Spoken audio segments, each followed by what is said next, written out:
This is Canada Reads American Style, featuring two friends who love Canada Reads and Canadian literature. Welcome our host Rebecca from Michigan and Tara from Ontario. Hi everyone, it is Rebecca and Tara, and we are here with our 2023 wrap up for our reading year. Can you believe a whole year has flown by? Oh my gosh, I cannot. First, happy holidays. And Yes. wow, when I was getting ready for our episode today, it was really fun looking because I keep like a physical log of the books I read. Hmm. And it was fun going back from like January to right now and seeing everything that I've read. But Yeah, what a same year. here. Yeah. Yeah, but I just do it through, what is it called? Goodreads and Goodreads. Storygraph, yeah. Yeah. Yeah. Super fun. So before we get into our reading year, like 2023, what Mhm. are you currently reading? I am currently sort of reading 3 books, and Mm, I wanted to sort of mention them just because one of them the one I'm most actively reading is Denison Avenue, which is one of the Canada Reads long list books. yep. Right? Yeah, because shortlist hasn't come out yet. I'm like, Yep. my brain is kind of frozen here, but yeah, anyway, I started reading that one. I put in all the books and I requested that they get purchased through ebooks, and they did. They bought them, like, instantly. I could not Really? believe it. The It was library awesome. did? Yeah, Wow. they did. Oh, yeah, because if you put a tag on, like, on Libby, if you there's this, like, thing that has, like, a notification that says, "If your library purchases this, blah, blah, blah," you Yeah. can be notified, and I think well, I shouldn't say I think. I know libraries keep track of that, and if they see people are requesting books, then they will purchase them because people have actively, requested them. So, if there is a book that you want and your library does not carry it, put in a request for it. They almost all libraries want that because, obviously, if you're going to read it, check it out, and take it home or whatever, they're going to purchase it, right? So anyway, Yeah. so I got Denison Avenue first. I'm reading that one. I'm really enjoying it, and it's kind of interesting because it said it was sort of like a fictional story, but then there's this ink art. I know I'm Mhm. not saying it correctly, whatever it's called, but ink pen and ink art or something. Mhm. Anyway, whatever it is. And it's interesting because I guess it's all at the back of the book where it's literally the drawings of the community in which the story is set. And it's kind of the Kensington Market area in Toronto Yep. and Chinatown in that area. And I'm really enjoying it. It's actually a really good book. So there's Yeah. that one. And Okay. then I have one I want to mention too because it is called Dearborn, and Dearborn is a city in Michigan, and it is I think it's the largest Arab American community in the US or something like that. I Oh. can't remember exactly. Yeah. So anyway, it says here spanning several decades, Ghassan Zeyneddine's debut collection examines the diverse range and complexities of the Arab American community in Dearborn, Michigan, in 10 tragicomic stories. And so it's a collection of short stories, and it just sounds really fabulous. And I had it on a hold, an e-copy, and then I kept deferring it and letting the next person check it out. And finally, I was like, for crying out loud, this has been months. Like, just check the damn book out. Well, Yeah. of course, then Canada Reads Long List came out, and then it kind Mhm. of, set me off, but a little bit. And then the last one I'm reading, which I talked about before, is Skid Dogs, which is Oh, that yes. memoir set in BC, I think it is, about this young girl that is murdered, and this woman who wrote the memoir is sort of talking about that's the area she grew up in, and she's kind of talking about that effect on this very, very tiny community. So those 3 are the things I'm kind of currently reading. Yeah. Are you enjoying Skid Dogs? Yeah, as I started it, I got a little further into it, and then again, long list came out, so it kind of stopped me in my tracks a little bit, Yep. but I was so fascinated that I had to look up the actual crime that was committed, so I Oh, kinda know yes. the story about what happened, and it was really a community of I think it's something like 5,000 people, and this young woman was murdered, and it yeah, that just that part of the story is interesting Mhm. outside of the book. I don't know how much detail she'll go into in the memoir, but, um but yes, I was definitely enjoying it. And it's funny too because it was on CBC did a list of like the top, say, 25 books or something, nonfiction books of 2023 or something like, some Mhm. list. And Skid Dogs was on it. So, Yeah. You've put it on my radar. I'm really excited to read that one actually in the future in 2024. yeah. So, what are Yeah. you currently reading? Okay, so I finished one book this morning, and that was Study in Obedience by Sarah Bernstein. So the book that won the Giller this year, 2023. Oh, okay. What a complicated relationship. I sound so dramatic right now. Really complicated relationship with this book because it's a short book, thank goodness, hmm because I did not love the writing style. So Mm, it's the main character is the narrator and you only hear from her, and it's first person.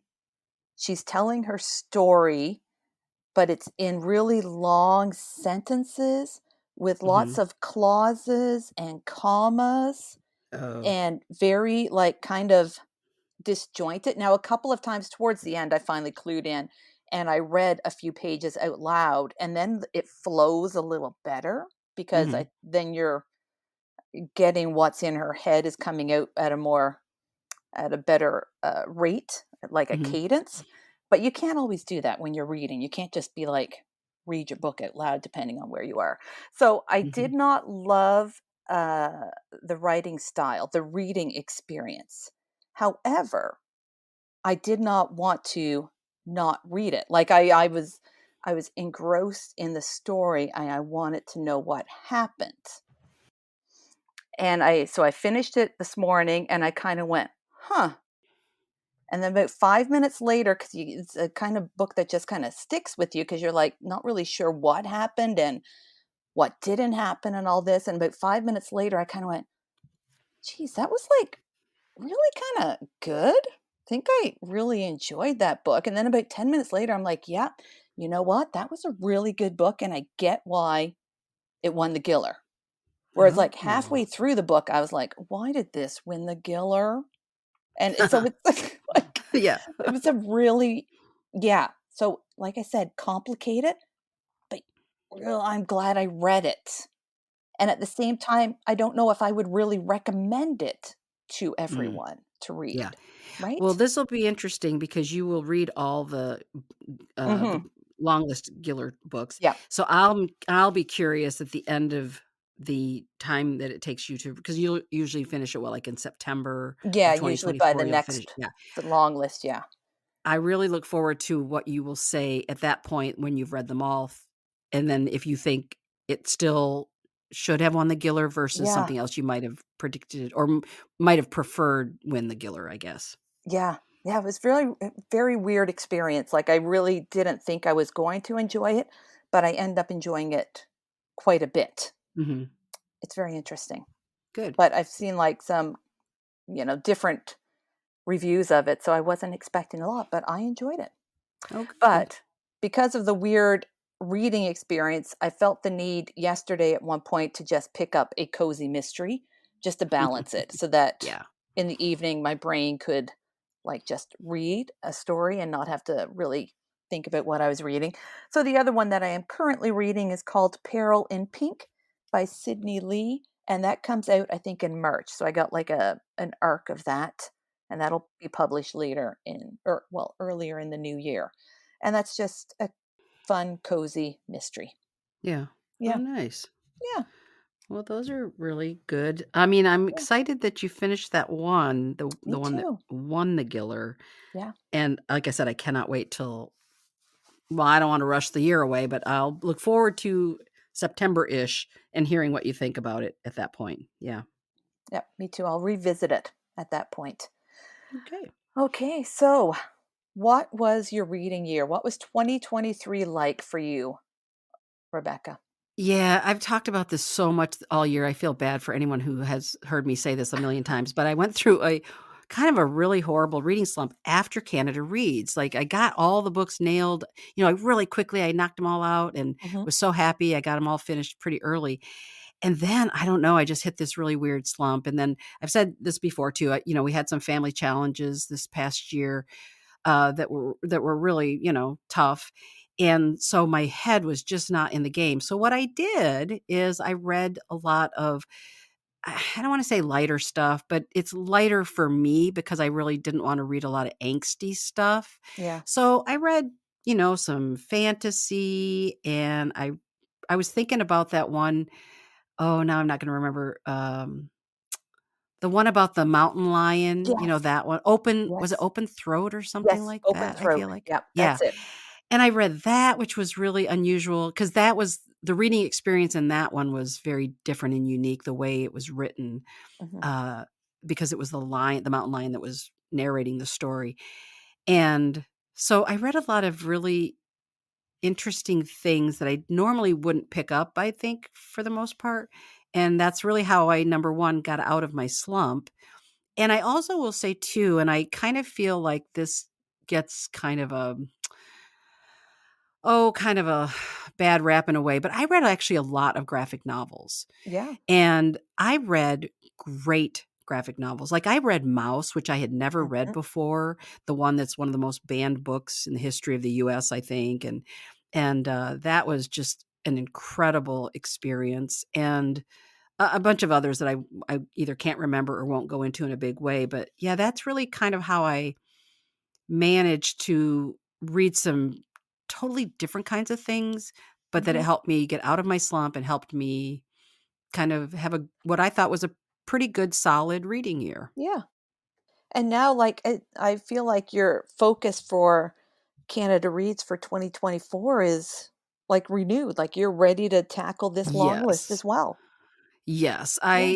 I have so many books, so many literary fiction titles that I want to read that I've been watching everyone else read all year long, but that I just knew my head wasn't in the game, Yeah. and I just knew I had to wait, and I'm really looking forward to it. Our good friend Jen, I swear that woman reads the most amazing things, and I can't read everything she reads because she has a stronger constitution than I have, I think, because I think I would just be like I think I'd be in the down in the dumps or something. Like, I think I guess I'm emotionally, unable to have that much challenge in my reading for literary fiction, but she reads so many things that I think sound fascinating and Mhm. fabulous. I want to read them. So, yeah, so I've got quite a long list for next year, I think.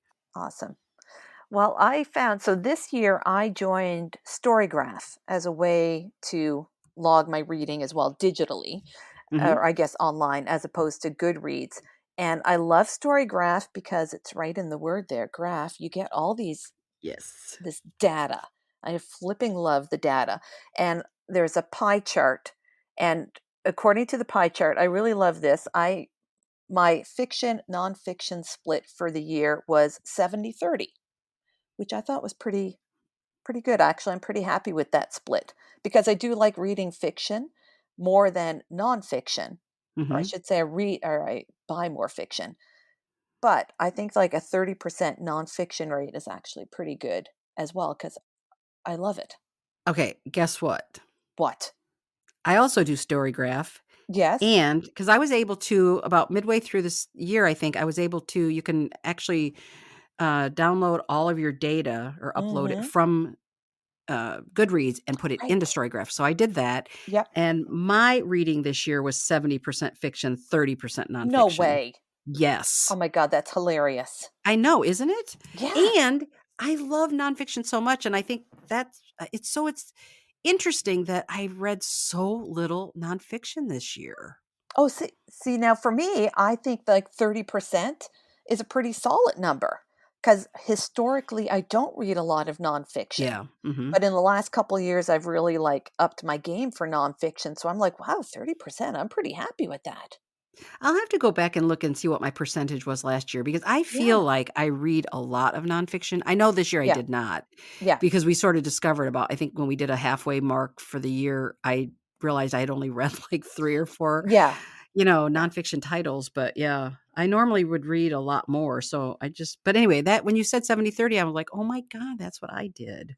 Let me know when you find out what your percentage is, what the split is for last year. Because I Yeah. agree, you read less nonfiction this year than you Yeah. have in the Mhm. past year since that I've known you. So, Okay. interesting. What else about your stats? Because I'm gonna see. Okay. I have mine written down too, but I'm gonna see how mine compare with yours. So. Well, I also realized this is not so much stats, but I realized how much I enjoy memoirs. Like when because it also, they show you that little bar graph Mhm. of, how many mysteries you read, how many literary fiction, what genres you like. And my Mhm. memoir is right in, not the top one, but it's in, I would say, the top 3 or 4 is Mhm. genre. Yes, number 3 for memoirs. And I was like, "Oh, wow." I'm like, "Actually, I really do like a memoir." So this year was the year for me for really, like, embracing the memoir and Mhm. realizing how much I enjoyed them. Mhm. Yeah. So what was your number? Because I have my number 1 through 4 listed. What is your Okay. number 1? Literary. Okay. Well, that Yep. makes a lot of sense. You read Yeah. so much Canlit. So, Yeah. okay, got it. And And then then 2 mystery. Mystery.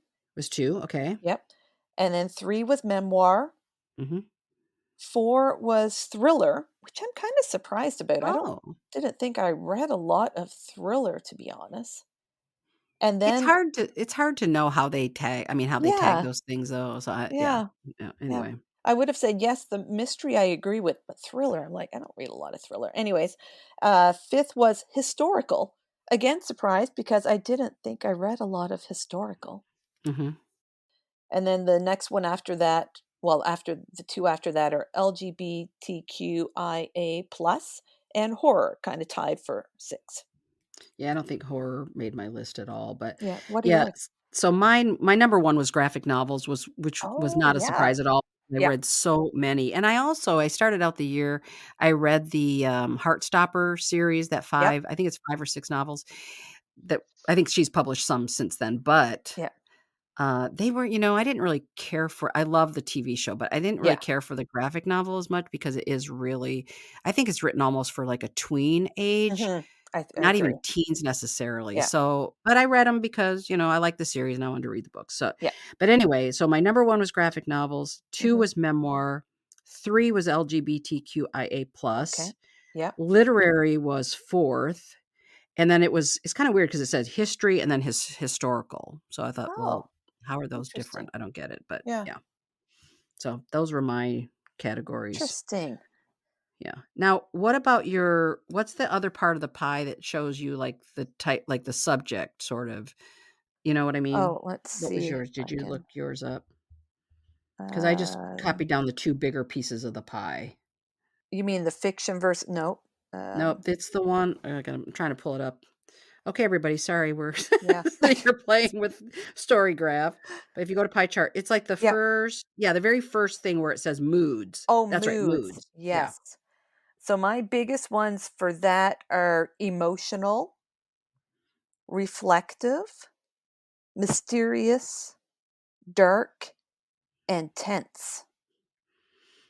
Okay. I'm a very dark person. I gotta Okay, so dark. Yeah. mine would be emotional and reflective, Yep. and then informative. I think Mm. that's the color, yeah, informative because it's like a Yeah. purple, and then black is dark, yeah, Okay. and then the brown, which is the next one, is mysterious, so that was like Okay. the We're smaller pretty one, close then. yeah. We're pretty close. Anyway, Yeah. so we are close, but yeah. Well, that's Mm. interesting. Yeah. So, overall, how did you feel about your year of reading? Really good, actually. I Mhm, felt like I had a really good year.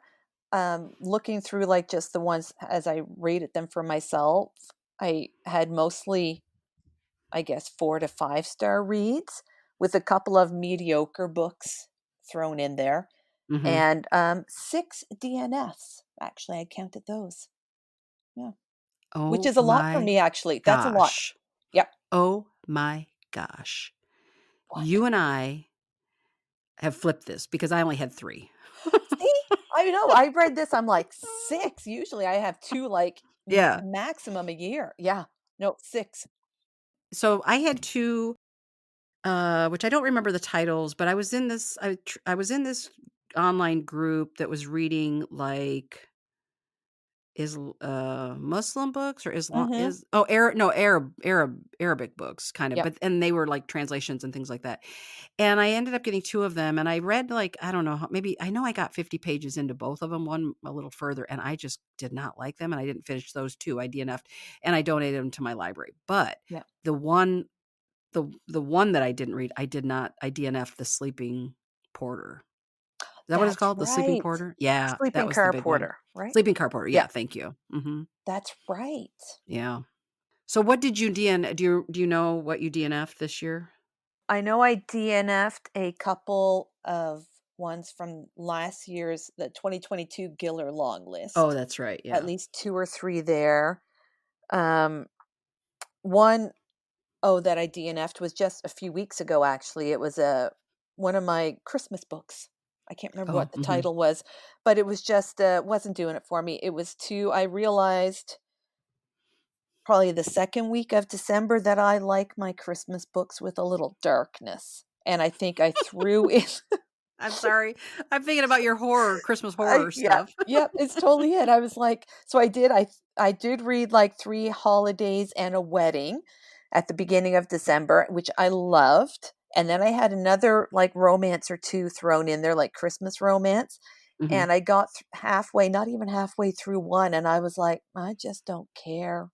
Mm, Just mhm. I even that was too much of that genre in 1 month for me, like, in that a short period of time, and I moved on to murder mysteries and horror, which I loved. I read just before Christmas Day, like, a new horror book that I'd actually picked up post our holiday Christmas, episode that we recorded, and Mhm. I devoured that one, and that one was grim and gross and graphic, and that was just like that was my cup of tea.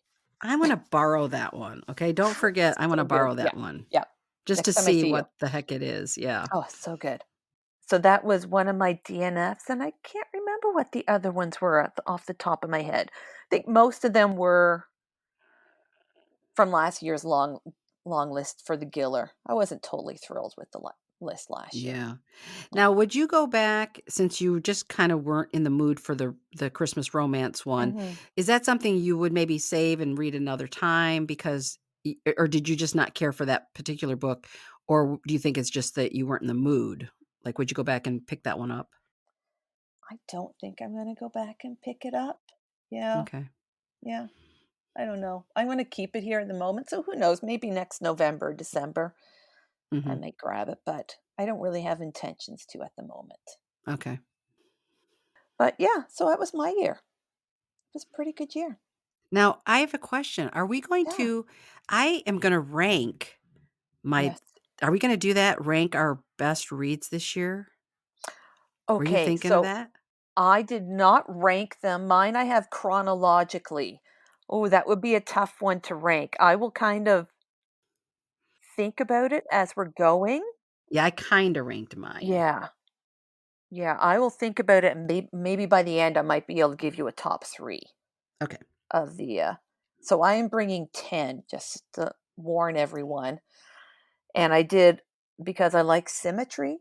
I did mine in the 70-30 split, fiction to nonfiction. Well, listen to you I being know, I'm all, so like, fancy. graphical.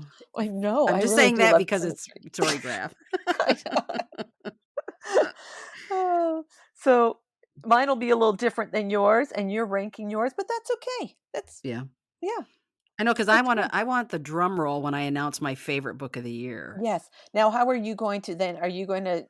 Because you're bringing 5, I think you said, right? And are you going to go from fifth to first then? Yeah, I'm gonna go Okay. yes, I'm gonna go no, yeah, I'm gonna go start with my 5th favorite book this year. Okay. And I mean, I could have gone 10, but I just did 5 because I kinda looked at the list and then thought, I'm not going to, you know, um because then it starts to get a little confusing for me because then I Yeah. can't quite remember how I really felt about something or whatever, Yeah. but Yeah. so I'm gonna tell you can I go first? Of course. Okay. So my 5th favorite book this year, which you have not read yet, but I Oh, hope that you read it, and I don't and again, whenever I say this so this is my disclaimer to everyone out in the world. As we all know, somebody can love a book so Mhm. much and somebody else will read it and be like, and Yep. that's cool. That's cool. Yep. But I'm just telling you my favorite 5. Yep. So my number 5 is Cravings by Garnett, Kilberg, Oh, yeah. Cohen, which is that book of short stories that I loved so much and said at the time that I've never read a collection of short stories where every single story was so interesting, compelling, and I wanted it to continue in a whole novel. I love that book. And again, we will be I'm not sure if I will be or we will be interviewing her after the first of the year at some point. I need to get that scheduled, but Mhm. I love that collection of short stories. Yeah. I've never read anything that made me just I bought a copy. I know I'm gonna reread it. I loved it Yeah. so much. So that's my number 5. Awesome. Awesome. Do you want me to go, or you wanna go back and forth, or you wanna just keep going? I'll keep going because then I'm Yeah. gonna sit back and listen to your 10 because Yeah. I'm looking I forward to like that. that. I want you Okay, to continue. cool. So my number 4 is my favorite Canadian nonfiction writer, Adam Oh, Shoalts, Where the Falcon Flies. I should And have guessed this one, actually. I know, because again, I just wanna say, if you have not read Adam Shoalts yet, read this one first, because I do think when I talked to him, and I think he and I actually talked about this like I interviewed him, but then we talked about this afterwards.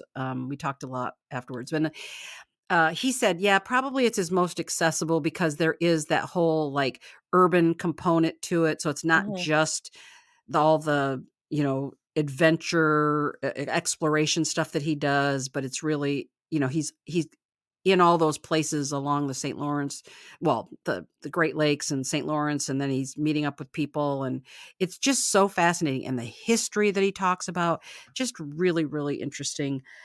I think again, if you've read something by him and maybe weren't as keen on it, or if you haven't read anything yet, I personally would start with Where the Falcon Flies. It's absolutely word for word was fabulous to me. And Yeah. but it's also my number one favorite kind of nonfiction. So Yeah. yeah. Okay. My number 3 gets lumped in all together, but I just want to say I read 3 Richard Wagamese books this Mm. year, and I love Richard Wagamese so much that Yeah. I wish I had known him when he was alive. I wish I had been reading his stuff all these years. I wish I still can go back and look at all the interviews and, the YouTube things and all that stuff. And I will be, because there's something about his writing that speaks to my heart just so deeply. And I just cannot get enough of Richard Wagamese. So I have a lot to read in the next few years. He has, I think, I want to say maybe 15 books or something like that. Could be more, but Yeah, that's I about the think number something like that's in that. my head. I have, like, Oh, 15 okay. or 16 stuck in my head too, so, yeah. So he does have a good, like, library for you to Yeah. continue to read from, so I knew you And would for love him. Yeah, and the fact that I read the first book, Keeper and Me, and loved it so much, like, I felt like he started so strong with the first book he wrote. It was so incredible that I thought it blows me away, because not everybody has a long career, and then you can go back and look at the first book and go, "This was really Mhm. amazing." I don't think that always happens. So, yeah. So he comes in at number 3 just because I read 3 of his books, Yep. loved them all, and yes, yes, yes, loved him. Now, my number 2 is Yes. Greenwood by Michael Christie, because Oh, yes. I loved this book. Yep. As most of you know, although I have to laugh, Sarah, our good friend Sarah, I was talking about with her one day about I don't like to read long books, and then she pointed out the long books I've read, and I started laughing. She goes, Greenwood, and I was thinking about it, and I thought that was the deal. Yep. It was a long book, but I remember I think I read it like in 2 or 3 days or something, because I could not get enough of it. Once I started it, I was there in every time period. I was there with those people. I just felt that book spoke to me in so many different ways. Absolutely loved it. And yeah, Yeah. Greenwood was number 2. Yep. Yep. Makes So sense. drum So, roll. drum roll. And I don't know if you will have guessed what my number 1 is, but are you sitting down? I am. What? It is Ted Kennedy, A Life by No. John A. Farrell. Yes. I'm Rebecca, serious. What I'm is dead hilarious is I was serious. thinking after she says her number 1, I'm gonna go, "What? It's not Ted Kennedy?" It is Ted Kennedy. Okay. I just want to say, and I probably said this so many times through the process of however many months it took me to read it, but I just want to say two things as are my wrap up, which is John A. Farrell is a phenomenal writer. And he wrote a book about Richard Nixon, which I'm definitely going to read because I was a real nerdy kid and, I was really I'm not kidding you. I had like a Watergate bulletin board. I know it's kind of weird. I had photographs like from the newspaper of all the key players from Watergate on my bulletin board. And I At what age? remember At what age? I think I would have been like, let's see, when was it? 72 or 3. I would have been 13 or 14, something like that. Yeah, I think. I know, 13, something like that. Yeah. But I was so fascinated. And to this day, I remember when John Dean testified, like I really remember most beyond everybody else, really. But partly it was because back in the day, like when you were off from school, all that would play all day were those stupid soap Mhm. operas, and they were all not airing them because it was all the Watergate True. hearings. So I kind of grew up like watching them or spent that Yeah. summer watching them. But anyway, so John A. Farrell, I think, is a really compelling writer. He makes nonfiction just jump off the page. And I have said before, I felt like every word he wrote, I read every single word. And the biggest issue is for me, because I was such a political junkie at such a young age, reading Ted Kennedy's memoir or his biography brought my childhood back to me. Like I knew all of the key players. I knew what had been going on at that time. Like it just Mhm. reminded me of when politics was kind of exciting and fun in a way where you could, one minute you're a villain, but the next minute you're co-signing a bill with somebody. You know what I mean? Like Yeah. he showed how they worked across the aisle with each other. And I look at young people today and I think, boy, we really gave you a bad deal on all of this because you're not going to have those memories. Your memories are going to more be anger and frustration. Whereas with Mhm. me, I was able to read this and about all these people and just brought back so many memories of my childhood in a weird, yes, kind of nerdy way. But that is why I would have never said in 100 million years how much I was going to love this book, but it's my number one read of Wow. 2023. I Yeah. would not have guessed that one actually. Nope. And probably nobody else ever will say that, but No. it was my number one. That is funny. I'm such a weird kid. I was a weird kid, I Uh, admit. So, it's all you good were, though. but lovable. Yeah. That's all Yeah. good. Well, That's who knows, but hilarious. yeah. And even in that, so in your top 5, you had 2 nonfiction. Yeah, exactly. And that's why and it's for such a year where I didn't read as much as I normally would. Yeah, the two of the 5 were yeah, Yeah, were nonfiction. There you go. very cool. Very Thank you. cool. Okay, now, here's the real drum roll because you got 10. I Let's got hear it. 10, so I'm sorry, Woohoo. people. I won't give, like, a really long description of each, but so I went back. You get to it's your show. You get to do whatever you want. I'll give, like, a Yes, little go for snippet, it. and I think all except for perhaps the last one I have discussed on the show, or, like, I've brought them to the show before. Mhm. But, okay, so let's start with number 1. Uh, Again, but these are not in, Ranked order. Yeah. not in ranked order, but more chronological from the beginning of the year moving towards the end. And Okay. my first one is a nonfiction, and it is The Woman They Could Not Silence by Kate Moore. Mhm. So this one was about the in 1860s U.S. I can't remember which state. The woman Elizabeth Packard, whose husband has her institutionalized Mhm. because she's just not behaving the way that he thinks a woman should, and how she spent a huge portion of her life just trying to get out of the asylum and get back to her family, to her children, because they had at least 5, I think. Mhm. Um, and I love this book. She became like a feminist hero for me. I adored this book, and I want to read more that this author has written.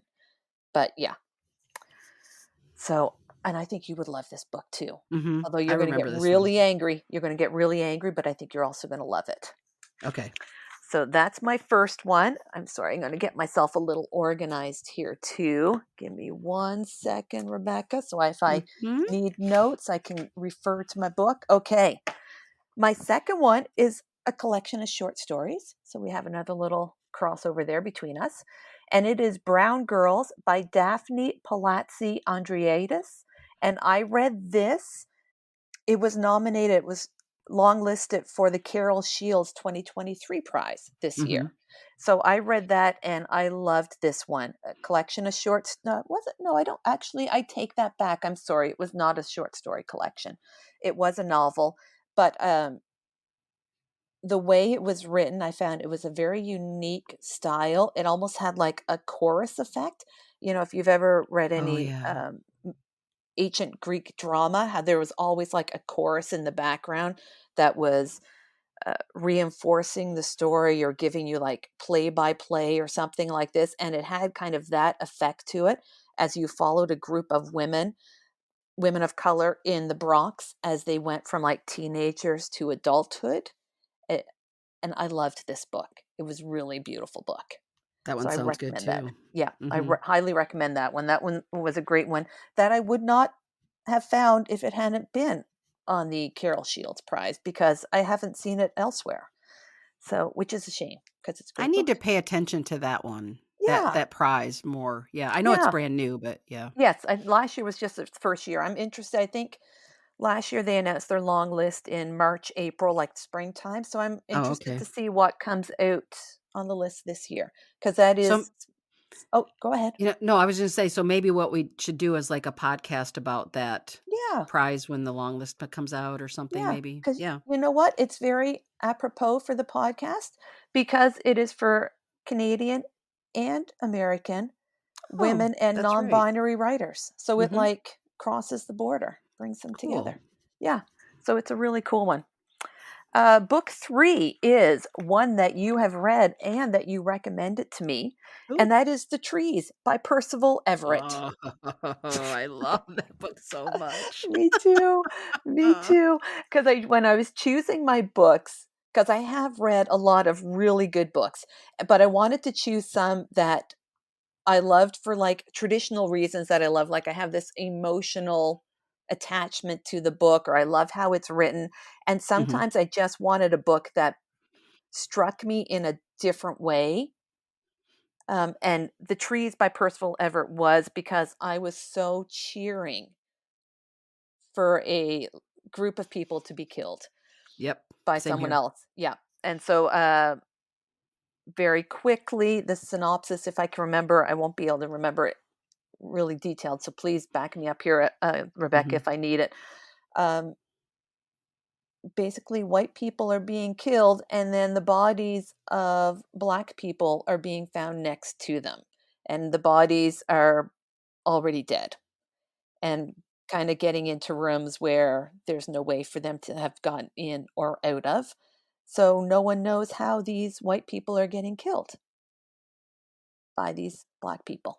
Do we wanna mention what it's sort of based Yeah. around? Yeah. Okay, so Emmett Till, who was this young, African American boy who I think was like 12 to 14 years old, Yeah. he was living in Chicago with his family, he went down to Money, Mississippi, and to visit family, and they claim he made a pass at a white woman, which I'm pretty sure he didn't, and he is murdered, and his mother fought to have an open casket so that people could see how beaten his body was and everything, and it was actually one of the triggers to the civil rights movement, like, when she which I said that is the most brave thing a mother could have done, like, what an amazing thing, Yeah.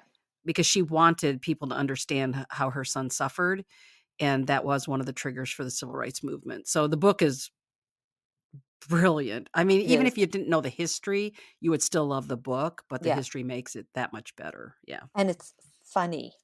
Which Oh, is yeah, really weird to say, absolutely. but it is a very funny book. Like he is a brilliant writer and it's got this like really dark humor to it Mhm. so that you are laughing at these men being castrated Yep. and also cheering it on at the same time. Like it's Plus, one of the things I thought was really funny was I can't remember if he's, I think some of the names were made up, but even the names of the white crackers, I would call them crackers. But anyway, the white people, the racist white people, some of the names were just to me hilarious. Some of them are Yeah. real names, but some of them were just really hilarious. So I love that part of it as well. That was really Yeah. funny to me. And Yeah. by the way, Percival Everett, I thought to myself, "Oh, I've never heard of him." And I went and looked Oh, at his, body of work, yeah. and it's ridiculously long. Like, the man has Prolific. written, yeah, Yeah. it's unbelievable. And he's Yeah. a professor, I think. I don't Yeah. remember what university, but yeah. So I definitely want to read more by him because I just think he just made that story come alive. It was so funny. It was so wonderful.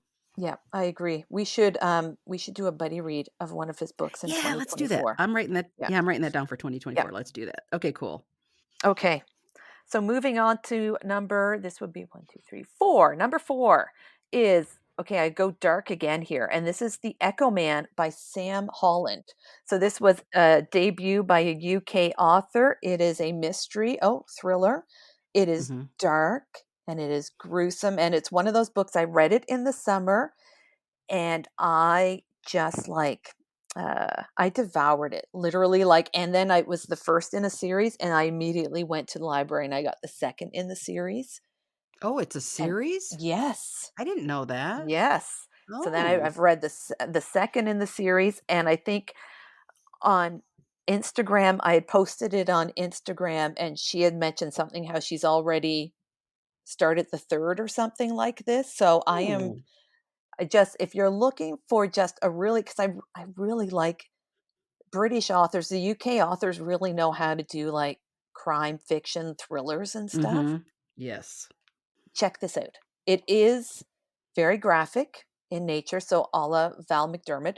It's not, you know, if you are a highly sensitive person, you may want to stay away from it. But if you want a wild ride, I highly recommend it. Yeah. Okay. Did you not talk about it on the podcast? I don't remember you talking about it, but Oh, did maybe you? I didn't. I know I posted it, but maybe I didn't bring it to the I don't think you podcast. did. So, yeah, Yeah. that one looked too scary for me, but would you say it's along the lines of that Val McDermid, that first Yes. book, or yeah, Yeah. okay. So I could read it then maybe. Maybe. And even the second book of the series was called The 20. I believe that was the name of it. And that one, I am very squeamish around needles.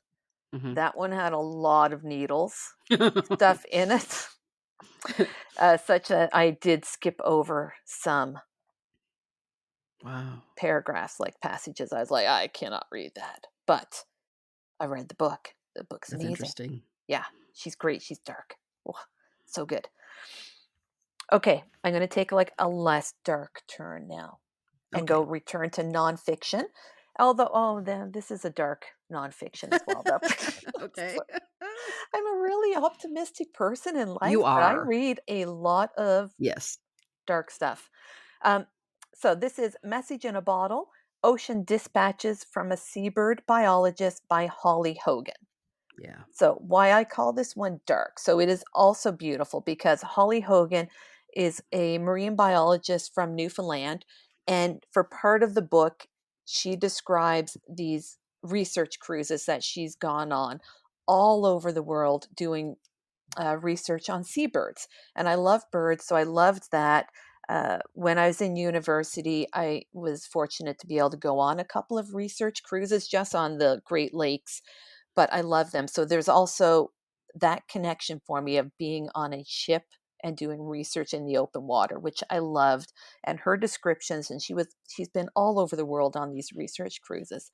So I loved that part of the book. That's lovely and beautiful.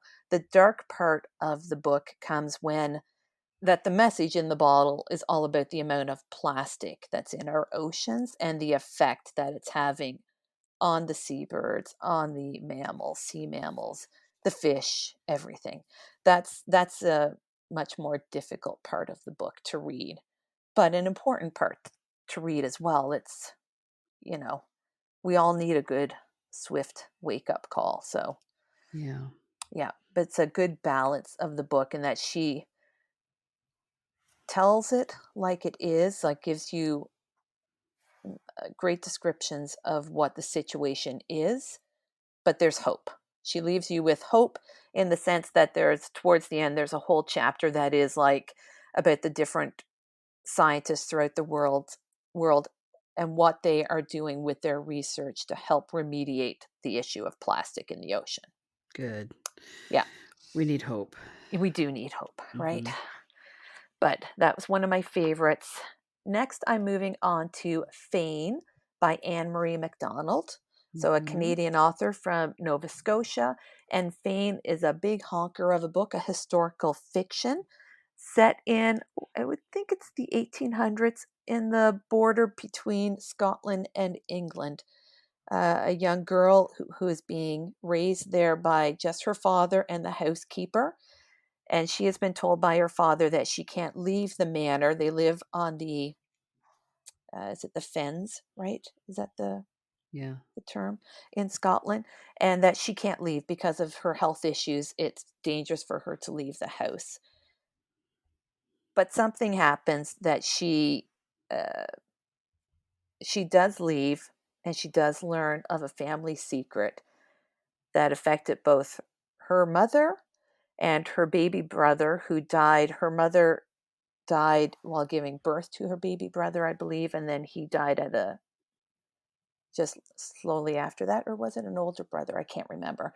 But anyways, family secrets with her mother and her brother, who are both dead, that involve her, and it is this like sweeping drama that brings up issues of non-binary people, transgender people, and it's beautiful. It's a beautiful book. Yeah. Yeah. This was also, I just looked it up because I remember when you read this one, but 736 pages it Yes. says. So it's a honker. It's a honker. It's a Yeah. big one, but it flows really Mhm. well, like, because Anne-Marie MacDonald is a brilliant writer as well. So you don't feel like you're trudging through this one at all. And Mhm. her characters, I remember when I started the book, I think the main character, I can't remember her name now, but she's maybe 12 or 13. And it's like late 1800s, and these characters are always depicted as being very like precocious, and you're like, oh, I'm not going to like her. And I think within 5 pages I'm like, I love her, she's amazing. Mm.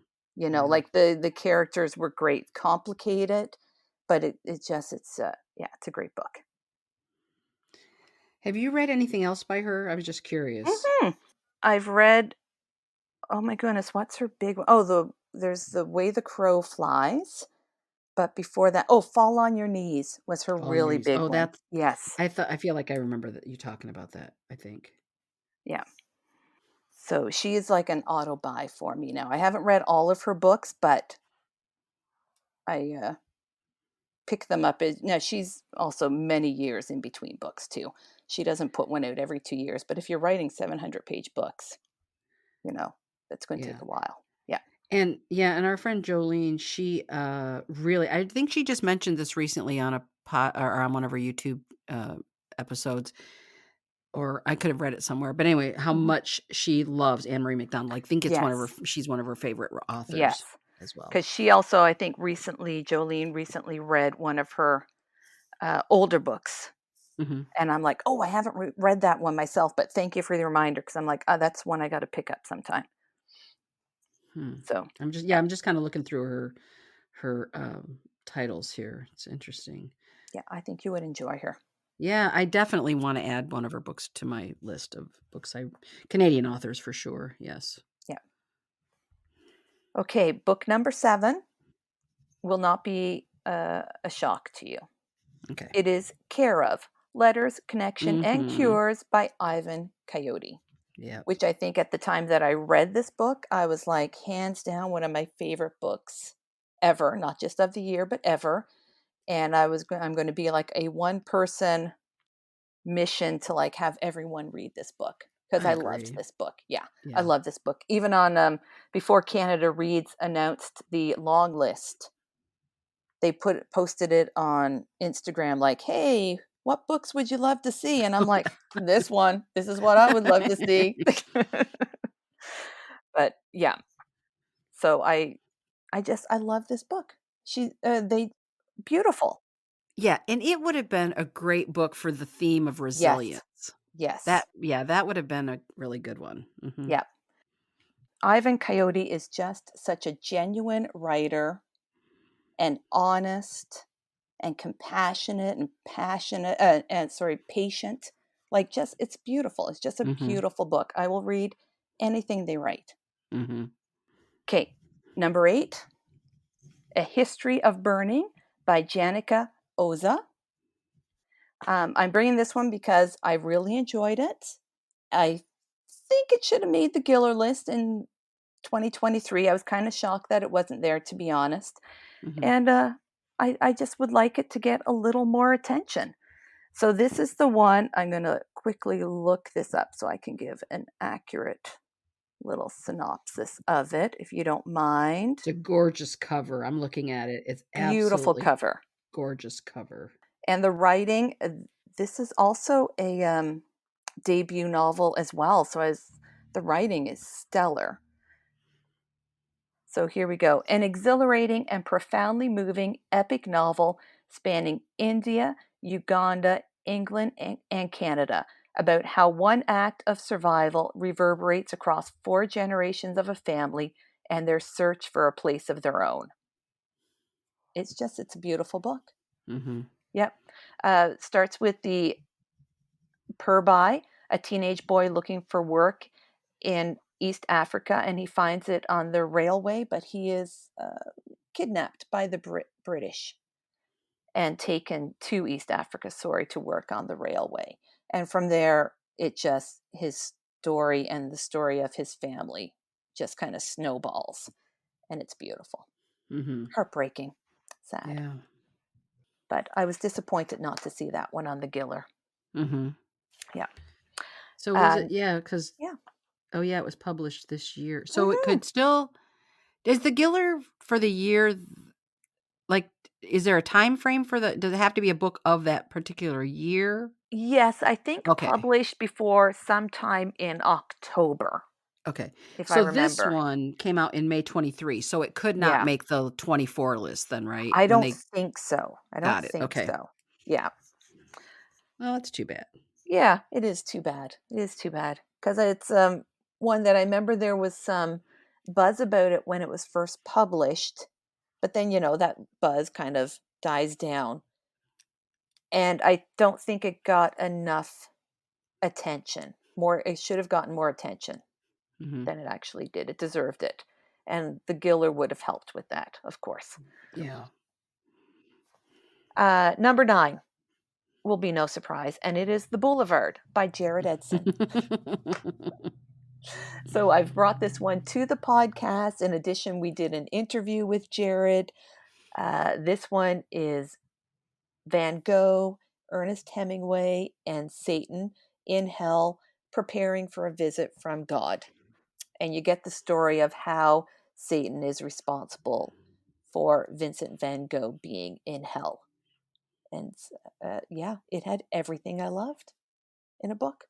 Isn't that amazing too? Because Yep. that's through a program with our good friend Halle Goddery. She's a Hmm. publicist, and that was a book that came to both of us as an arc or something. I think I can't remember if it was an arc specifically or not. But think about it. You may not have ever found that book No, I if it know. hadn't been for these small Canadian presses. Thank Yeah. God for them Yes. that are publishing amazing work by Canadian authors. But Amazing. that we just don't, it's just the luck of the draw. They do the best they can, but Yeah. yeah, thank goodness for small presses. Yeah. Well, this one will only, I'll use this point to show something else for my reading life this past year is the small presses. Like that, because of Halle and the program that she has going on, I've been introduced to a lot more independent publishers and therefore more independent or small Canadian authors that I Mhm. never would have seen otherwise. And I've read some amazing books. Like every book that she has recommended to me has been a winner. So, yeah, and so what we'll do is I will definitely add Halle's, her Instagram account for, on the show notes, because I totally agree with you. These are some books that I would just have never, they would have never been on my radar. And in fact, what was the one? Now I'm trying to remember the one. Oh, uh, oh my gosh. What's the one I just read? About the brickworks. Oh yeah, the I Brickworks. loved the Yeah, brickworks, and again, that came through Holly's program, and I would have never, ever probably found that book, and I loved it so yeah, much. So yes, yeah. So you can we will. find Halle on Instagram at River Street Writes, I believe is their Instagram handle. Okay, and I And I I will include that in the show notes yeah, as well. Yeah, for because sure. she has some great recommendations for her Mhm. books. Yeah. And she they publish a lot of, like, poetry. She, Hmm. is a publicist for a lot of poets. She herself is obviously a poet, and as well as a memoirist. But, yeah, definitely take a look at her account and look at what she's promoting, because boy, I'll tell you, great Yeah. small press Canadian authors are coming through to us that way. Yeah. Okay. And now finally, I'm so sorry. Thank you for Da-da-da-da. all being so patient. My final book of the year, but I'm going to put this was in, it might be my favorite. It's probably in the top 3 at least anyways, if I Okay. have to rank. And I just finished it like 2 weeks ago. Ooh. So it has not been brought to the podcast before now. Woohoo. I know. So it's a new one. And it is The Cure for Drowning by Logan Paler. Oh my gosh. Okay. So this one is, I've received an advanced reader's copy from NetGalley. So I've read the digital copy. It's not going to be published until mid to late January. So not that far away, within like the next month or so. And wowzers, did I love this book so much. It is a Wow. historical fiction. So Logan Paler is a Canadian author. This is their first book, their first novel.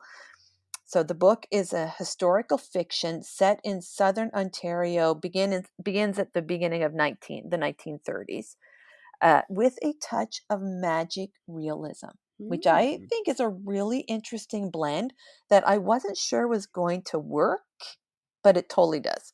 So the story starts off, and I'm not spoiling because this is in your first 3 pages, that Kit, who is, I think, believe 10 at the time, is out in the woods in the wintertime with her 2 brothers, and she falls in the river and drowns. Kit's mother is able to revive them, but Kit is no longer the same person that they were before they fell in the Mm. river. Yes. As Kit grows, as we get to watch them through their adolescence, Kit is rambunctious, a daredevil. She gender bending. Like it's just, Kit's an awesome person. And then in their teenage years, Rebecca moves to her town. And between Kit, Rebecca, and Kit's older brother Landon, there is a triangle of sorts develops. Eventually, World War II hits, which rips this triangle apart, rips the 3 of them apart, and they eventually come back together. That's all I'm going to say. I'm just going to give a little bit of setup. I will say that Paler writes with alternating POVs between Rebecca and Kit, and it works really well to get both of their stories kind of going at the same time. And then at some point in the novel, they bring the stories together, and it is just like explosive, and it's just very cool. The narrative is explosive, but Paler's writing mirrors what's happening in the narrative. If I can, does that make sense? I'm Mhm. trying to say this because I don't want to give you any spoilers for the book, because I just Mhm. really loved this book so much. But yeah, and you get, oh, I didn't say the little bit of magic realism is, well, I did hint at it, that Kit's mom revives them after the drowning using some Celtic magic. And it happens, it's sprinkled a little bit throughout the book. So just a little, so that it's there, but it's not in your face. Yeah. I don't know if I've done the book Wow. justice, but Yeah. it's just beautiful. It's 1930s, so you have World War II is happening. So we also get Kit goes off to work to the in the Air Force, joins the Air Force as Christopher. So you get like some of the World War II, and I'm always not always a I don't read a lot of World War II books because I feel like there are a lot of World War II books, if that makes sense. Hmm. But I loved Paler's take on it, like getting a non-binary character's experience in Hmm. World War II, Yeah, right? that one Yeah. sounds really, I was kind of looking too at it, as well while you were describing it, and that does look really interesting. Mhm, mhm. And I Yeah. like the historical fiction aspect of a non-binary story Mhm. because you then get the sense that it's not like non-binary people just bloomed into existence 10 years Mhm. ago, Yeah. that their stories have always been there, but we're finally getting them. You know what I mean? Like, I think by grounding it in the past, Mhm. it lends more to the fact that non-binary people have always existed. Yeah. Yeah, Yeah. absolutely, and we just didn't they didn't tell their stories, or they were not able to tell their Yeah. stories, so absolutely. Yeah. Wow. But this is one of my favorites. Soon as I finished it, I was like, "Yep, another Mhm. favorite." I Yeah. loved it. Yeah, Uh, okay, well, that is, yeah, that's my books. you had an amazing year, I and did. I had a good reading year. Yeah. yeah. So, can I just mention really quick, just since you, um, because of the magic realism thing, I just want to Hmm. mention, I did just read The Future by Catherine Oh, LaRue, yes. and it was translated by, I'm afraid I do not know her name. I apologize. Oh, Susan Oreo. I'm not sure how to I pronounce think it. that's yeah. Anyway, and I just finished it, and that's on the Canada Reads long list, and it had some magic realism in it as well, which I wasn't Mhm. expecting. And so Yeah. you're reading along, and you kind of think it's speculative fiction, and then you're reading along, and all of a sudden you're like, "Wait a minute, what?" So it I don't read a lot of magic realism, so it was just kind of an interesting thing for me to discover it, because I don't like to read a lot about a book before I read it, Mhm. so it was a little bit of a surprise. So I just wanted to kinda throw that out there, that that book also had that element in it, and, Did you like the magic realism in it? yeah, I do, and I, you know, I'm, the whole trying to introduce more fantasy and different type of genre into my reading. It's not like I've not wanted to read magic realism. I just don't think I've been Mhm. drawn to those books necessarily. But I did enjoy it. I will talk more about the book. I think when we do I don't even know what our schedule is for our next book chat. I'll save it for that, because by then I'll have Denison Avenue read as well, and I can kind of talk a little bit about both of those books. And I'm not sure if I'll have another, like a third book done from the long list by the time we do that. But yeah, I'm gonna kind of leave that as a cliffhanger, because Yeah.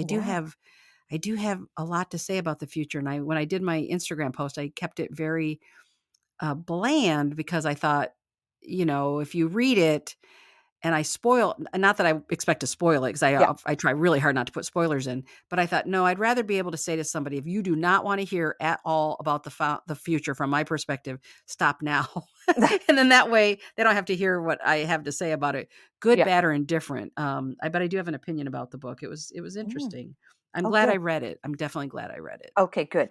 I shall should have it read by the time we discuss it Cool. on that episode. Oh, good. Yeah. I'm look forward to you getting your opinion about that book as well. So I did want to mention that in January, we wanted to have kind of like a book discussion kind of thing with some of you who follow us. I did hear from a number of people who might be interested in doing that. And kind of what we were thinking, because You will be getting this podcast on December 31st. So it is New Year's Eve when you get this. But what we'll do, we were kind of thinking, what was it? Was it Google Meets or I whatever, think whatever so. I the, think it was Google Meets, was it? yeah. Yeah. So that way it's free. And if somebody Mhm. wants to sign up, they can contact me directly and we can send them a link, or I'd need email, I guess, to set it up or whatever. But we thought this is a great opportunity for our listeners who they can tell us what they are reading, Yeah. because you hear from us all the time and we would love to know what you're reading, because of course, who doesn't love recommendations and hear Mhm. other people talk passionately about the things they loved or maybe didn't care for, as well as we might even have a discussion possibly about the Canada Reads shortlist. So if you'd like to Oh, be involved yeah. in that, please let us know. Again, I will tell you what my email address is. So if you made it all the way to the end of this podcast, my email address is D as in dog, INA 916 at Gmail. So it's Edina 916 at Gmail. If you email me, I will make sure that you are on the list for people that will contact to say, hey, we're going to do this on this day and time. If you want to join us, let us know. But again, it's free. You don't even have to pay anything. Nope. You can just join us. And if you can, great. And if you can't, just try, maybe we're thinking about doing it monthly. You can join us on another month and just join when you want to. And even if there's 2 or 3 of you, that'd be great. If there's more, that's great too. Whatever, right? Yeah, exactly. We just want to hear about books. That's all Yes. we want to do, talk about books. Yeah. Yep. And so I think, Rebecca, congratulations on a great reading year. Well, thank Yours was a you. little bumpy, but A you little end up bumpy. having a great reading year. Overall, I did. And Yep. you had a phenomenal I reading did. year, I let me did. say. Yep. I'm very happy with my reading year. And now I'm looking forward to, we're soon going to be discussing with you our reading goals for 2024. So that will be Yes. in our And next I episode. and I have to tell you, I Yeah. started working on this like a couple of Mhm. months ago. And wait Mm. till you hear what I'm going to do. I have Oh, what I think is a very, well, I mean, it's not that great. It's just books, but still, it's like a that's really no, cool that's good. thing Yeah. I'm going to do that's a little different, that I'm going to approach. And Oh. yes, so I have a goal for 24 that I'm excited to talk about. Oh my gosh, I can't wait to hear. Okay, so Yay! regardless of whatever text I send you, ignore me. Do not tell me I until will the not. podcast. No, It's locked no. down. Yeah. Okay, that's great. Okay, we will talk to you all then, and happy reading. Thank you for joining us on our bookish journey. If you enjoyed this episode, please consider subscribing, rating, and reviewing Canada Reads American Style wherever you listen. You can connect with the podcast and Rebecca on Instagram at Canada Reads American Style, and with Tara at On a Branch Reads. Until next time, keep reading.